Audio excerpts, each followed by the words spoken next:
आज हम बच्चे अपनी हिंदी व्याकरण की पुस्तक निकालिए, उसमें निकालिए पेज नंबर 59 यानी कि 59। तो इसमें हमने कर रहे थे क्रिया में हमने इनके अभ्यास कर रहे थे। तो अभ्यास में हमने कर लिया था इसके मौखिक प्रश्न, पेज पलटिए। इसके लिखित प्रश्न कर लिए थे हमने। उचित विकल्प पर सही निशान लगाइए, सही शब्द चुनकर रिक्त स्थानों को भरिए और दिए गए वाक्यों में आए क्रम पर गोलक लगाइए। तो ये जितने भी दिए गए हैं बच्चा, आपने अपनी पुस्तक में भी भरना है। तो आज हम अपनी पुस्तक में ही भरेंगे। तो पुस्तक में भी एक बार आप फिर से भर लीजिए, यानी कि यहाँ से देख के उचित विकल्प पर सही निशान लगाइए। क्रिया का मूल रूप क्या कहलाता है? तो क्रिया का मूल रूप धातु कहलाता है। तो धातु के आगे आप निशान लगाइए। ख, क्रिया शब्दों पर किसका प्रभाव पड़ता है?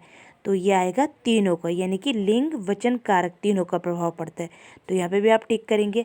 सकर्म क्रिया के कितने भेद हैं? तो सकर्म क्रिया के 2 भेद हैं। तो आप पुस्तक में टिक करेंगे।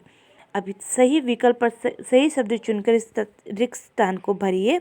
ये भी आपने अपनी पुस्तक में भरने हैं। जिन शब्दों से किसी काम का होना या करने का बोध हो उसे हम विशेषण कहते हैं। तो आप विशेषण लिखेंगे।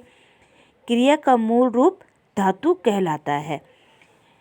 गौ, कर्म के आधार पर क्रिया के 2 भेद हैं। घ, सुधीर ने गीत गाया, यह एक सकर्म क्रिया है। फिर चौथा है, दिए गए वाक्य में कर्म पर गोले लगाए, यानी कि क्या कार्य हुआ गया। माँ ने कपड़े धोए, तो कर्म क्या है? यहाँ पे धोने का काम हो रहा है। दादी पूजा कर रही है, तो काम क्या है? पूजा करने का काम। प्रतिभा झूला झूलती है, तो यहाँ पे झूले पे आएगा। झूला झूलने का काम कर रही हो, झूलने का। गायक ने गाना गाया, यानी कि गाने का काम हो रहा है। नौकर ने पानी दिया, यानी कि देने का काम हो रहा है। लड़कियां गेंद से खेल रही हैं, यानी कि खेलने का काम हो रहा है। आज हम करेंगे 5वां, ये भी आप अपनी पुस्तक में भरेंगे। तो यहाँ पे कोष्टक में सही क्रिया छांटिए तथा रिक्त स्थान में भरिए। आपके पास 2 क्रिया दे रखी है, आपने सही भरनी है।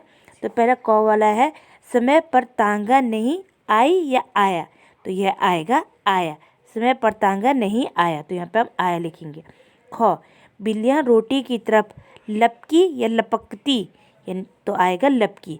बिल्लियाँ रोटी की तरफ लपकी। ग, उसी समय एक साइकिल मंगवाई गई या गया, तो आएगा गई। मदारी खेल दिखाने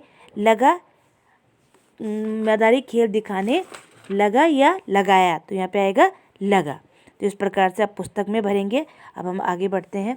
आगे आपका है, दिए गए वाक्यों में उचित क्रिया रूप पर सही का निशान लगाइए, यानी कि अकर्म और सकर्म है। तो सुमित बाजार गया, तो ये आएगा आपका सकर्म क्रिया।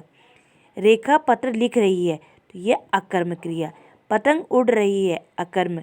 राहुल सोता है, सकर्म। भारत की राजधानी दिल्ली है, अकर्म। और माता जी कल पुणे जाएगी, तो सकर्म।